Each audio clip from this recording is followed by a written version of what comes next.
मंत्रिपरिषद में मेरे साथी श्री निशित प्रामाणिक जी, एनआईए के महानिदेशक श्रीमान कुलदीप सिंह जी, आज सूचना ब्यूरो के निर्देशक श्री अरविंद कुमार जी, दिल्ली के पुलिस आयुक्त श्री राकेश अस्थाना जी, रॉ चीफ श्री सामंत गोयल जी, आज के कार्यक्रम में उपस्थित सभी अलग अलग एजेंसियों के अधिकारीगण और एनआईए परिवार के सभी सदस्यगण, और विशेष रूप से आज जिनको अलग अलग पुरस्कारों से नवाजा गया है, वो सभी अधिकारीगण, उनके परिवारगण, प्रेस और मीडिया के मित्रों, सबसे पहले तो मैं राष्ट्रीय जांच एजेंसी के पूरे परिवार को बहुत मन से बहुत बहुत शुभकामनाएं और अच्छे काम के लिए बधाई देना चाहता हूं। आज एनआईए दिन है। एनआईए के साथ जुड़े हुए पूरे परिवार के लिए ये बहुत महत्वपूर्ण दिन है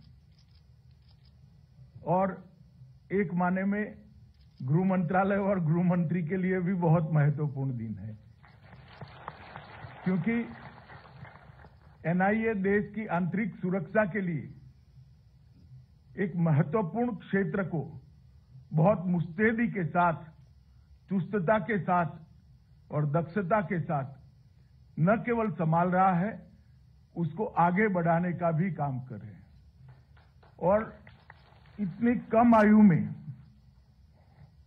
जो कन्विक्शन दिलाने में गोल्ड स्टैंडर्ड्स एनआईए ने स्थापित किए हैं, 90% से ज्यादा दोष सिद्धि का प्रमाण, वो भारत की सभी एजेंसियों के सभी रिकॉर्डों को तोड़ने वाला है।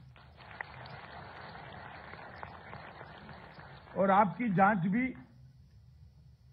इस प्रकार के अपराधों में होती है जहां साक्ष्य मिलना दिक्कत होती है, कई बार प्रमाण मिलना भी दिक्कत होती है, फिर भी जिस दक्षता के साथ आपने दोष सिद्धि का ये अचीवमेंट प्राप्त करा है, वो देश भर की पुलिस और आतंकवाद विरोधी जितनी भी एजेंसियां हैं, वो सबके लिए प्रेरणा का स्रोत बनने के समान है। मैं आप सभी को बहुत बहुत बधाई देता हूं। 13 साल का कालखंड किसी संस्था के लिए तो शिशु अवस्था जैसा होता है। कोई संस्था 13 साल में अपनी साख बना ले, अपनी छवि बना ले, ये अपेक्षा करनी भी ठीक नहीं होती, परंतु मैं निश्चित रूप से देश के गृह मंत्री के नाते कह सकता हूं, एनआईए ने ये अल्प काल अवधि में भी अपनी साख भी बनाई है और दुनिया भर की एजेंसियों के बीच में अपनी छवि बनाने का काम भी बहुत अच्छे तरीके से किया है। और मैं आज पूरे एनआईए परिवार को आश्वस्त करना चाहता हूं कि नरेंद्र मोदी सरकार आतंकवाद के विरुद्ध में जीरो टॉलरेंस की नीति बनाकर आगे बढ़ रही है। उस समय एनआईए को भारत सरकार का जो भी समर्थन, जो भी सहायता किसी भी स्वरूप में अपेक्षित हो, वो देने के लिए भारत सरकार कटिबद्ध भी है और हमें आनंद भी आएगा। मित्रों, आज हमारा देश विकास के रास्ते पर आगे बढ़ चुका है। विश्व के किसी भी क्षेत्र के अंदर आज ऐसी स्थिति की निर्मिति हुई है कि भारत को छोड़कर विश्व के लक्ष्य सिद्ध नहीं हो सकते। चाहे पर्यावरण का क्षेत्र हो, चाहे आर्थिक विकास का क्षेत्र हो, चाहे सम विकास का क्षेत्र हो, चाहे आतंकवाद को नष्ट करने का क्षेत्र हो, भारत को छोड़कर विश्व के किसी भी प्रकार के लक्ष्य सिद्ध नहीं हो सकते, निश्चित भी नहीं हो सकते। और इसलिए ये बहुत जरूरी है कि भारत की आंतरिक सलामती सुदृढ़ रहे और सुनिश्चित रहे। मोदी जी ने पूरे देश के सामने $5 ट्रिलियन की इकोनॉमी का लक्ष्य रखा है और ये $5 ट्रिलियन की इकोनॉमी का लक्ष्य हमें सिद्ध करना है तो देश की आंतरिक सुरक्षा सुनिश्चित करना बहुत जरूरी है। और ऐसे समय में आज एनआईए दिन के अवसर पर एनआईए के साथ जुड़े हुए सभी लोगों के लिए एक मौका है। आजादी का अमृत महोत्सव भी चल रहा है, एक संकल्प लेने का, कुछ लक्ष्य सिद्ध करना। और ये जो 25 साल आजादी के अमृत काल के हैं, 75 साल से 100 साल, उसमें एनआईए ने भी अपने लक्ष्यों को तय करना चाहिए और सिद्धि का रोड मैप भी बनाना चाहिए। सफलता बहुत अच्छी चीज होती है, मगर ये निर्भर करता है कि आने वाले दिनों के लिए सफलता कैसा, किसी भी संगठन के लिए सफलता किस दिशा में ले जाएगी, वो निर्भर इस चीज पर करता है कि सफलता को संगठन किस प्रकार से लेता है। सफलता से अगर संतोष की निर्मिति होती है तो आलस्य का निर्माण होता है, और सफलता से और ज्यादा आगे जाने की भूख अगर जगती है तो संस्थाएं और आगे बढ़ती हैं। इसलिए एनआईए ने इस सफलता को कंसोलिडेट करना है और इसको इंस्टीट्यूशनलाइज भी करना है। जब तक सफलता को कंसोलिडेट नहीं करेंगे, एक संस्था के नाते, एक एजेंसी के नाते एनआईए आगे नहीं बढ़ेगी। और कंसोलिडेट करने के बाद, क्योंकि एनआईए एक राष्ट्रीय एजेंसी है, अफसरों का चर्निंग होता रहता है, इसका इंस्टीट्यूशनलाइजेशन जब तक नहीं करोगे, व्यवस्थाओं को संस्थागत नहीं करोगे, इंफॉर्मेशन को जब तक संस्थागत नहीं करोगे और इंफॉर्मेशन के उपयोग के तरीकों को भी जब तक संस्थागत नहीं करोगे, आगे प्रगति संभव नहीं है। वरना एक अफसर आया, ढेर सारा अनुभव भी लिया, सफलता भी अर्जित की, फिर अपने राज्य की कैडर में चला गया। अगर हम सफलता के सभी आयामों को संस्थागत करते हैं, इंस्टीट्यूशनलाइज करते हैं, तो संस्था को आगे बढ़ने के लिए बहुत बड़ा फायदा होगा, ऐसा मेरा मानना है। और आज का दिन है, हमने ये 2 क्षेत्र में काम करना। हमारी सफलता केसों के बारे में न सोची जाए, हमारी सफलता को पद्धति में कन्वर्ट करें, इसको कंसोलिडेट करें। और हमारी सफलता व्यक्तियों की सफलता ना हो, हमारी सफलता इंस्टीट्यूशन की सफलता हो। सफलता के सभी पद्धतियों को इंस्टीट्यूशनलाइज करने के लिए हम कोई मैकेनिज्म बनाए, ये आज के समय में बहुत जरूरी है। मित्रों, आतंकवाद किसी भी सभ्य समाज के लिए एक अभिशाप, और वो अभिशाप, इसका सबसे बड़ा दुनिया में अगर किसी ने दंश झेला है तो हमारे देश ने झेला है। और मैं सुनिश्चित रूप से मानता हूं, मेरा हमेशा मानव अधिकार संगठनों से थोड़ा एंगल के बारे में झगड़ा भी रहता है। जब किसी भी आतंकवाद विरोधी अभियान होते हैं तो कुछ मानव अधिकार संगठन मानव अधिकार के मामले को लेकर आगे बढ़ते, अपने आप में वो सच है। मगर मैं हमेशा मानता हूं, आतंकवाद से बड़ा मानव अधिकारों का उल्लंघन करने वाला कोई चीज हो ही नहीं सकता। आतंकवाद इटसेल्फ मानव अधिकार का उल्लंघन करने वाला। तो आतंकवाद को नष्ट करना वो मानव अधिकारों के कॉन्ट्राडिक्ट नहीं हो सकता। आतंकवाद को खत्म करना, मूल समेत खत्म करना, वो मानव अधिकारों की रक्षा के लिए बहुत जरूरी है। और मैं हमेशा इस पर आग्रह देता हूं, मैं एनआईए को भी कहता हूं कि विरोध होते रहते हैं, सफलता हो और विरोध न हो तो सफलता का कोई मजा ही नहीं है। दृढ़ निश्चय के साथ आतंकवाद को समाप्त करने की दिशा में एनआईए ने आगे बढ़ना चाहिए। हमारी सरकार का प्रयास रहा है कि आतंकवाद संबंधी सभी सूचनाओं को देश भर की पुलिस और सभी एजेंसियों के साथ साझा करने में एक समन्वय स्थापित किया जाए। आतंकवाद विरोधी कानूनों को मजबूत और पुख्ता बनाया जाए। आतंकवाद विरोधी इंस्टीट्यूशंस को ताकत दी जाए, उसको मजबूत की जाए और आतंकवादी मामलों में 100% दोष सिद्धि का प्रमाण हम लक्ष्य लेकर चले। ये 5 स्तंभ पर आतंकवाद विरोधी अभियान आगे बढ़ सकता है और मुझे हर्ष है कि 5 स्तंभ पर एनआईए ने, मैं 3 साल से तो प्रैक्टिकली देख रहा हूं, बहुत अच्छे तरीके से प्रगति की है। मित्रों, 2000 से 2022 तक के देश के आतंकवादी के मामले में सिनेरियो का एनालिसिस करें तो ढेर सारी घटनाएं जहन में आती है और चली जाती हैं, परंतु कुछ घटनाएं ऐसी होती है जो व्यवस्था में रिफॉर्म को ट्रिगर करती है।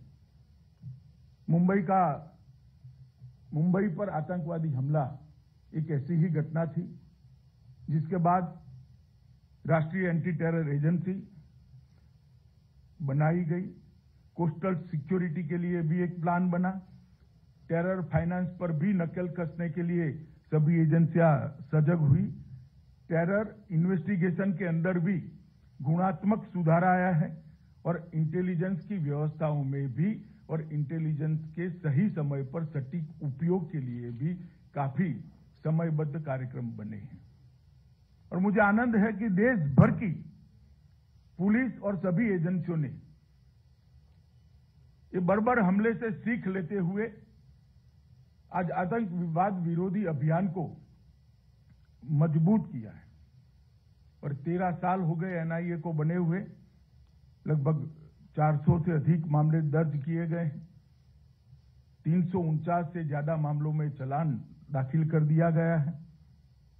लगभग 2494 अपराधियों को पकड़ा गया है। 391 को सजा दिलाने में आप सफल हुए हैं और 93.25% का दोष सिद्धि का रेशियो, 93.25% कन्विक्शन रेशियो, ये बहुत अभिनंदन के पात्र है। देश में नरेंद्र मोदी जी की सरकार बनने के बाद 2014 से एनआईए के सशक्तिकरण के लिए हमने ढेर सारे काम किए हैं और हम चाहते हैं, सरकार की ये मंशा है कि एनआईए सशक्त बने, मजबूत बने और दुनिया भर में एनआईए की आतंकवाद विरोधी एजेंसी के रूप में एक स्वीकृति आए। कई शाखाएं खोली गई हैं। डीजी एनआईए ने इसके बारे में डिटेल ब्यौरा दिया है।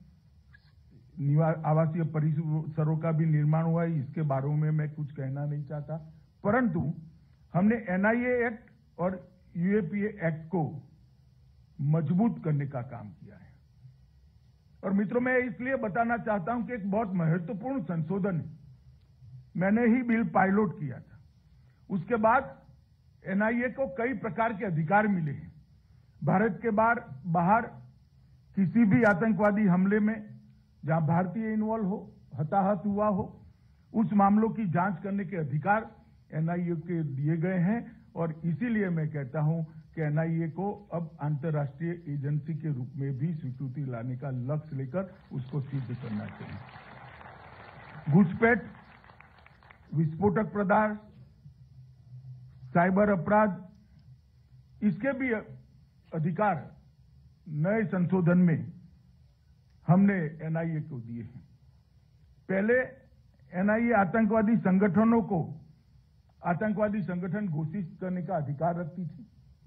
अब हमने संगठनों के साथ साथ व्यक्तियों को भी आतंकवादी घोषित करने का भारत में पहली बार अधिकार एनआईए को दिया है और अब तक 36 व्यक्तियों को आतंकवादी घोषित कर दिया गया है। एक नए प्रकार की शुरुआत है। जब बिल लेकर मैं पार्लियामेंट में गया तो उन्होंने कहा कि काफी लोग तो देश के बाहर होंगे। उस वक्त मैंने जवाब दिया था, देश के बाहर जरूर होंगे, जहां पर भी होंगे उनके ऊपर एनआईए का आतंकवादी ठप्पा उनके जीवन में से सहजता छीन लेगा, इनका जीवन को दुष्कर बना देगा, और ये हमारा काम है। और इसलिए एक कानून का परिवर्तन लेकर हम आए हैं। एनआईए के प्रशिक्षण पर मैं बहुत वजन देता था। मुझे आनंद है कि जुलाई 21 में एनआईए के प्रशिक्षण और क्षमता निर्माण के लिए राष्ट्रीय पुलिस एकेडमी हैदराबाद के साथ एक करार कर लिया गया है और अब ये काम आगे भी बढ़ गया है। एनआईए को विश्व की अन्य शक्तिशाली एजेंसी के रूप में विकसित करने के लिए, उसका पेशेवर कौशल को बढ़ाने के लिए 2 विशेषज्ञों के एक सेल की भी स्थापना की गई है। अनेक प्रकार के कठिन क्षेत्रों में एनआईए ने विगत 7 सालों में बहुत अच्छा काम किया। मैं विशेष उल्लेख करना चाहता हूं कि जम्मू कश्मीर का। जम्मू कश्मीर के क्षेत्र में आतंकवाद से लड़ना एक बात है, आतंकियों से लड़ना एक बात है, मगर आतंकवाद को जड़ समेत उखाड़ कर फेंक देना दूसरी बात है।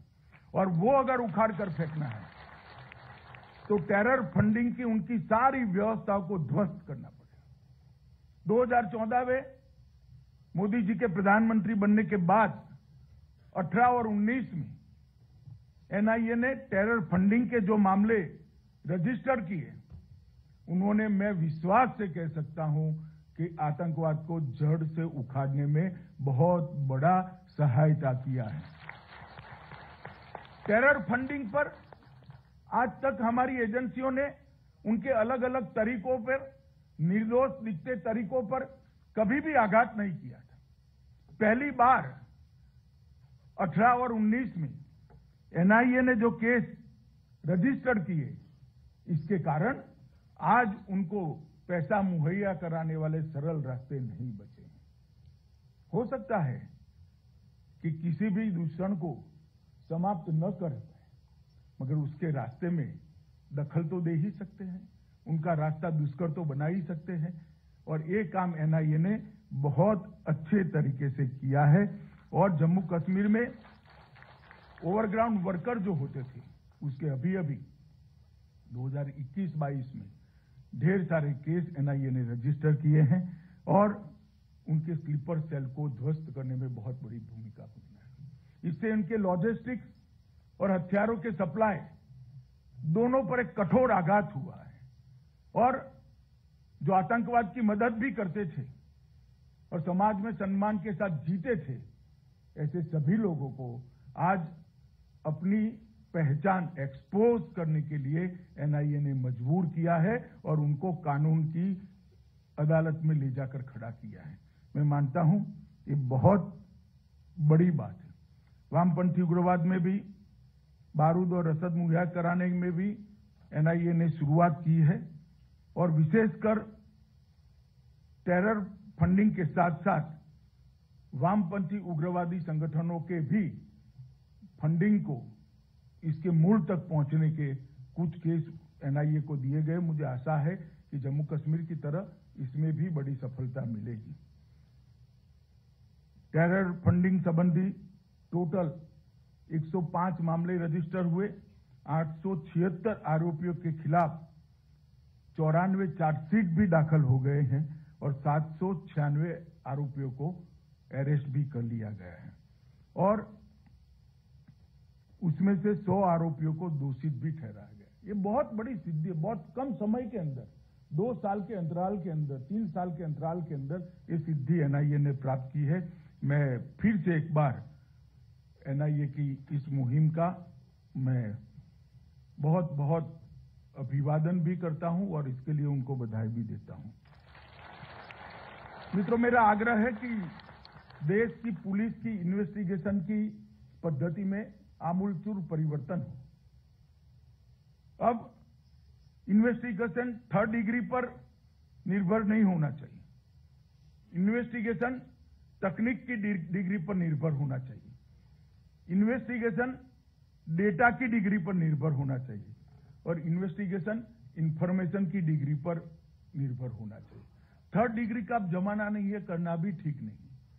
मगर ये परिवर्तन लाना है तो डेटाबेस बनाने पड़ेंगे और डिजिटल फोरेंसिक के साथ भी दक्षता हासिल करनी पड़ेगी।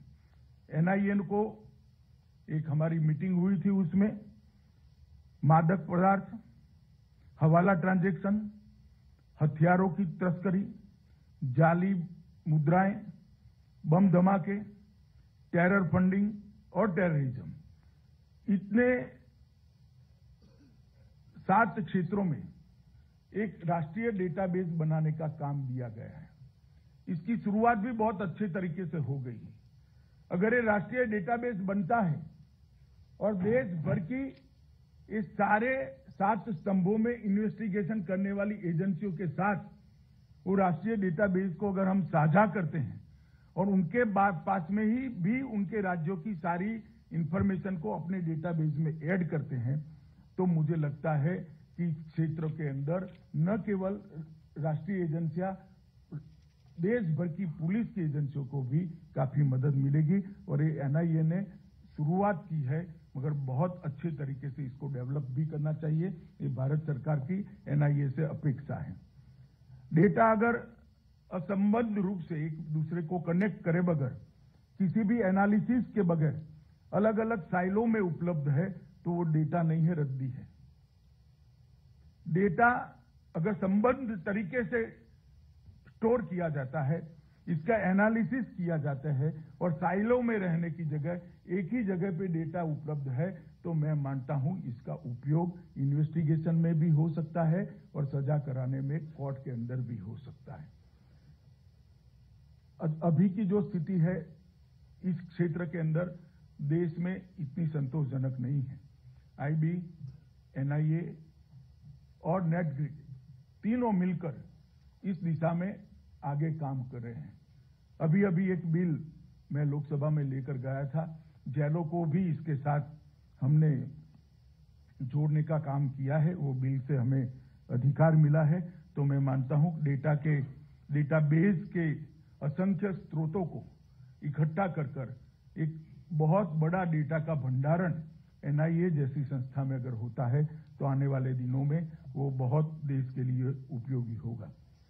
एनआईए के लिए ये भी जरूरी है कि राज्य की एजेंसियां जो आतंकवाद विरोधी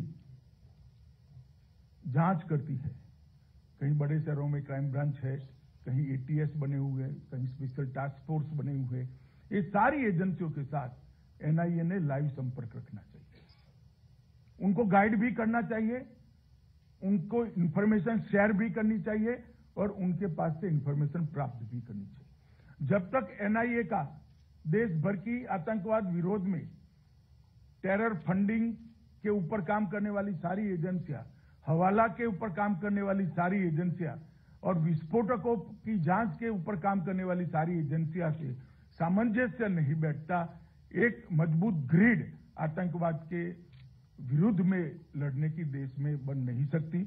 मुझे लगता है कि एनआईए ने इस दिशा में भी आने वाले दिनों में आगे बढ़ना चाहिए।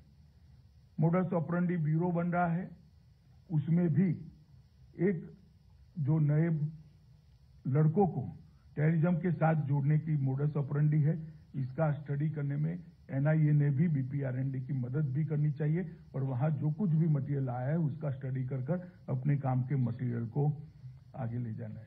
मित्रों, नरेंद्र मोदी सरकार सीआरपीसी, आईपीसी और एविडेंस एक्ट के अंदर भी आमूलचूल परिवर्तन हम करना चाहते हैं, क्योंकि हम मानते हैं बहुत पुराने कानून है, उसको समयानुकूल बदलाव इसमें जरूरी है। और अगर ये बदलाव होता है तो इससे न केवल रोजमर्रा के अपराधों पर कंट्रोल लेने में हमें सफलता मिलेगी, इसके साथ साथ विशेष प्रकार के अपराध जो एनआईए देख रहा है, चाहे वो जाली नोटों का हो, चाहे हवाला ट्रांजैक्शन का हो, चाहे आतंकवाद रिलेटेड हो, चाहे हमारे नॉर्थ ईस्ट वामपंथी उग्रवाद और कश्मीर के थिएटर के स्पेशल टेररिज्म के केस हों, इस सबको बहुत बड़ा फायदा होगा। मैं ज्यादा कुछ कहना नहीं चाहता, इतना ही कहना चाहता हूं कि 13 साल की आयु में एनआईए ने देश और विदेश में अपनी साख को प्रस्थापित किया है और मोदी जी के टेरर फ्री इंडिया का जो लक्ष्य है, 100% जीरो टॉलरेंस अगेंस्ट टेररिज्म, ये जो लक्ष्य है उसको सिद्ध करने में आपकी बड़ी भूमिका है। फिर से एक बार 13वें स्थापना दिन पर आप सभी को बहुत बहुत शुभकामनाएं और आप सबका अब तक के काम के लिए बहुत बहुत अभिनंदन। वंदे मातरम। धन्यवाद सर, आपके पथ प्रदर्शक एवं प्रेरणादायी